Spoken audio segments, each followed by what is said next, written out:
The call came during my lunch break at the hospital. Mrs. Bennett, this is Principal Hayes from Riverside Elementary. There's a situation with Lucas. Could you come in right away? My pulse spiked. Years in the ER had taught me how to handle crises.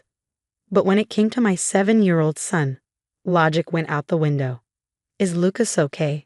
He's safe, the principal assured me, though something in her tone made my stomach twist. But we have someone here claiming to be his mother. Given the intensity of the situation, we'd appreciate your immediate presence. I went cold.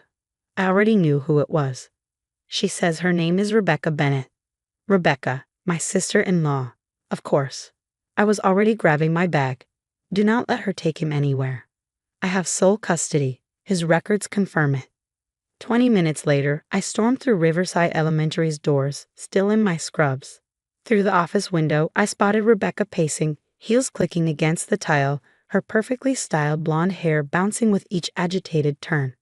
She was in one of her usual look how composed I am outfits, probably hoping to contrast with my work uniform. Principal Hayes met me at the entrance, her expression tight. Mrs. Bennett, Sarah, thank you for coming so quickly. This is unprecedented. Where's Lucas? Safe in the counselor's office. We followed custody dispute protocols, but she hesitated. Your sister-in-law's claims are unusual. Rebecca turned at the sound of my voice. Her sharp blue eyes narrowed. Finally, she declared, tell them, Sarah. Tell them how you've been playing mother with my son. The words hit like a slap, but I kept my voice even. Rebecca, what are you doing? Reclaiming what's mine, she said, chin high, tone dripping with self-righteousness. Lucas belongs with his real mother. You've had him long enough. Principal Hayes cleared her throat. Mrs. Bennett, Rebecca, our records show Sarah as Lucas's legal parent and sole guardian. Documents can be faked, Rebecca snapped. I gave birth to him. I just let Sarah raise him while I was away.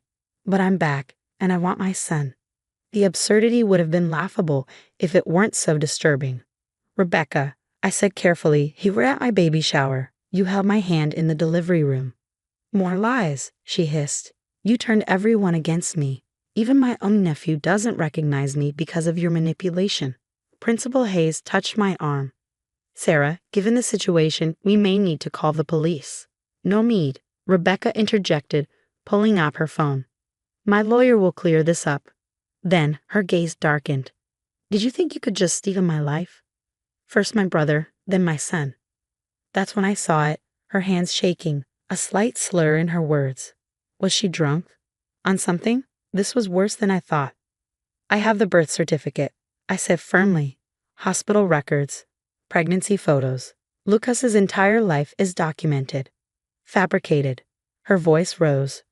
You're nothing but a glorified babysitter. Lucas deserves his real mother, not some overworked nurse. The disdain in her voice when she said nurse was unmistakable. Rebecca had always looked down on my career, as if scrubs made me less of a Bennett. I exhaled slowly. The school has cameras, Rebecca. They've recorded everything. Do you really want to continue with these claims? She faltered just for a second. Then, rallying, cameras don't prove who gave birth. I have. Memories. Evidence. Mrs. Bennett, Principal Hayes said, her patience thinning. If you continue this, we'll have no choice but to involve law enforcement. Rebecca's face twisted. You're all against me, just like everyone else. But I'll prove it. I'll show you all. She grabbed her bag, stormed toward the door, then turned back, eyes burning. This isn't over, Sarah. Lucas belongs with me, you'll see. As the door slammed shut behind her, Principal Hayes let out a breath.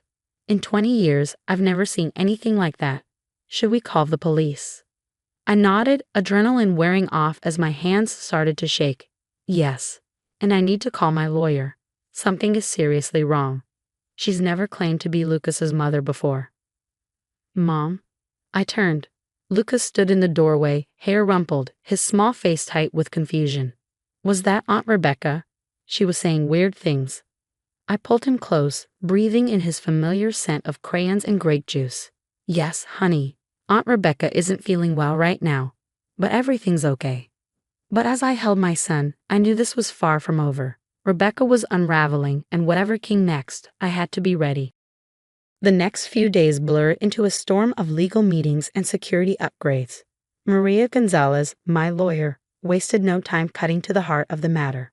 Rebecca's actions at the school constitute attempted custodial interference, she said, her eyes scanning the security footage on her laptop. The cameras caught everything: her false claims, her erratic behavior, and what looks like intoxication. We can file for a restraining order immediately. I pressed my fingers to my temple, exhausted. But why now? Why claim to be Lucas's mother after 7 years? Maria shut her laptop with a decisive click. From what you've told me about her divorce and behavior changes, she could be having some kind of breakdown. But our priority is keeping Lucas safe. That evening, as I helped Lucas with his homework, my phone buzzed. A text from my former mother-in-law, Patricia. Rebecca showed up at my house. She's making wild claims about Lucas. What is going on? Before I could respond, another message appeared. She has hospital photos. She says they're from Lucas's birth. Sarah, I'm worried about her. A cold weight settled in my chest as I called Patricia. She answered on the first ring. Sarah, thank God. Rebecca's not making sense.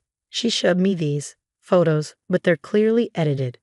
Patricia, she went to Lucas's school claiming she was his mother. We're involving lawyers now. Silence. Then, a quiet, shaken breath. Oh dear God. I was afraid something like this might happen. Since her divorce, she's been different, fixated on family, like she's trying to rewrite history. What do you mean? Patricia hesitated.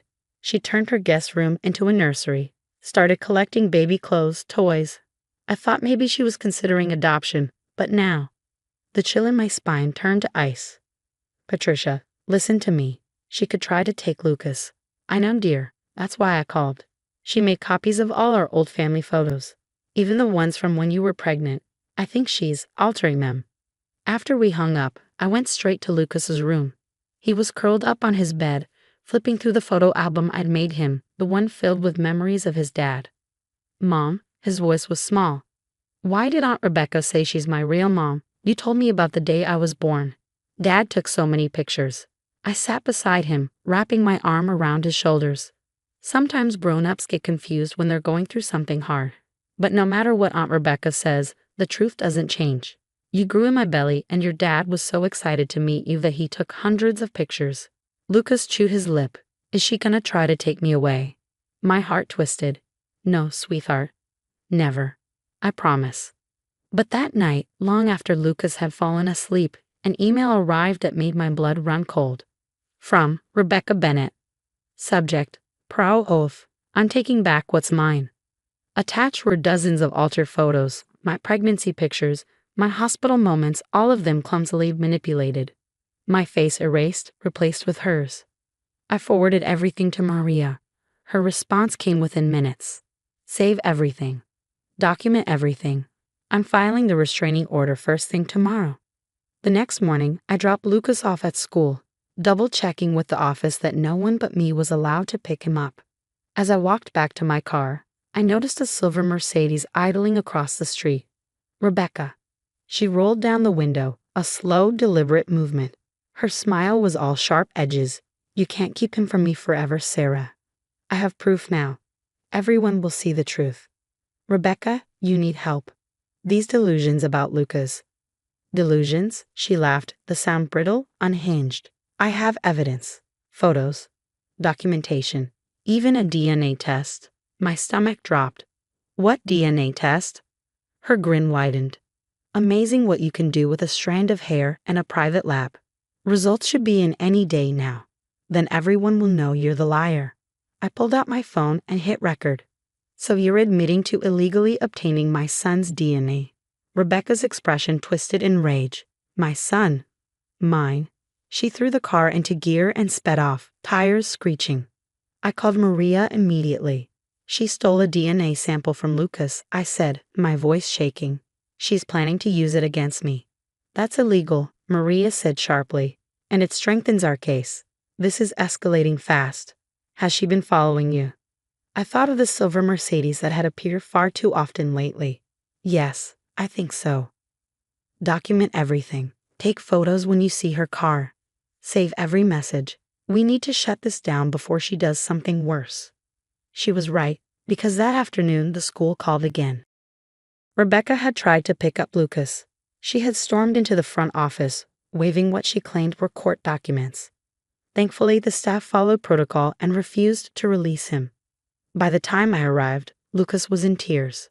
She yelled at Ms. Thompson. He sobbed into my shirt, said she was calling the police. Mom, I'm scared. I held him tight, swallowing down my own fear. The school is keeping you safe, honey, and I promise I won't let anything happen to you. As we walked to the car, I noticed a manila envelope tucked under my windshield wiper. Inside were more altered photos, and a note scrawled in Rebecca's sharp, slanted handwriting. I can prove he's mine. Just wait for the DNA test. Then everyone will know what you did. You stole my life, Sarah. My brother, my son, everything. But I'm taking it back. All of it. I took pictures of everything before sealing the contents in an evidence bag, just as Maria had advised. Rebecca was unraveling, and fast. And I had a terrible, sinking feeling that the worst was still coming. Because somewhere, in the shadows of her twisted mind, Rebecca was already putting a far more dangerous plan into motion, one that would force me to make an impossible choice to protect my son. Here's the rewritten version of your story segment with a stronger emotional pull and smoother pacing. 3 days later, everything came crashing down. I was halfway through my night shift when my phone erupted with notifications, security alerts, frantic texts from my neighbor, and a voicemail from the police. My stomach dropped. Rebecca had broken into my house. The security footage told the story in eerie silence. At 2 a.m., she slipped through a back window, moving cautiously toward Lucas's room. A backpack slung over her shoulder, papers clutched in her hand. But she hadn't accounted for the silent alarms. The moment she stepped inside, the system alerted both me and my neighbor, a retired cop who had been keeping an eye out. She called 911 before Rebecca could take another step. The police arrived just in time. They found her standing beside Lucas's bed, reaching for him. By the time the officers burst in, she was clutching her fake documents, screaming her delusions to the world. He's my son. I have proof. Look at the DNA test. By the time I made it home, the flashing red and blue lights bathed my house in harsh reality. Inside, Officer Martinez briefed me as I stared at the pile of evidence on my kitchen counter: altered birth certificates, forged custody papers, and a shoddy Photoshop attempt at a DNA test. She's being held for attempted kidnapping, Martinez said. And given her condition, a psychiatric evaluation is in motion. Lucas had slept through it all, oblivious to how close danger had come. But the next morning, over breakfast, he frowned at the lingering police presence outside. Mom, his voice was small. Why were the police here? I forced a smile, brushing his hair back. Just making sure we're safe, sweetheart. Maria called soon after. Rebecca's officially undergoing psychiatric evaluation. Patricia gave a statement detailing her erratic behavior. With the stalking, break-in, and fake documents, it's clear she's been spiraling for a long time. Will she go to jail? More likely, she'll be committed for treatment, and a restraining order. It's permanent. Later that day, Patricia visited. She looked older, the weight of everything pressing down on her. I should have seen it sooner, she murmured, watching Lucas play in the backyard. After her divorce, she kept talking about reclaiming what was rightfully hers. I thought she meant her marriage. I never imagined. She was always jealous, she continued. Of you, of David, of the life you built. When David died, it was like she couldn't stand that you still had a piece of him. She convinced herself that taking Lucas would fix something inside her. The weeks that followed were a blur of court dates, legal filings, and psychiatric assessments. Rebecca was officially diagnosed with a severe mental break and committed to a facility. The restraining order was upheld. The fake documents and stalking attempts, hard evidence of her unraveling state, ensured she wouldn't be able to come near Lucas again. Months passed. The fear slowly ebbed, replaced by routine and cautious relief. Then, 6 months later, I got a letter from Rebecca's therapist. She wanted to apologize. Maria and I discussed it at length, and in the end, I agreed to a supervised video call. Rebecca looked different, smaller somehow, stripped of the manic energy that once fueled her obsession. Her voice, when she spoke, was quiet. I'm sorry, she said, eyes downcast. I know now that what I did was wrong.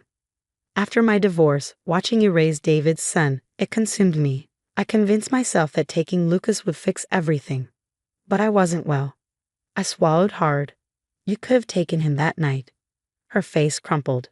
I know, and I will never forgive myself for that. It wasn't a perfect ending. There was no neat resolution to undo the past. But as the months stretched into years, Rebecca stayed in treatment and eventually moved out of state, starting fresh somewhere far away. Lucas still asks about her sometimes. I tell him the truth that his Aunt Rebecca got very sick, but is getting the help she needs. The security cameras still record. The alarms still stand ready, but now they're just precautions, not lifelines. Because in the end, love, real love, not obsession, proved stronger than any lie, stronger than fear. Lucas is 10 now, and sometimes when I see him smile, his father's smile, I remind myself of this. We don't protect the ones we love by holding them too tightly. We protect them by standing strong, by choosing truth over fear, and by never letting the past dictate the future.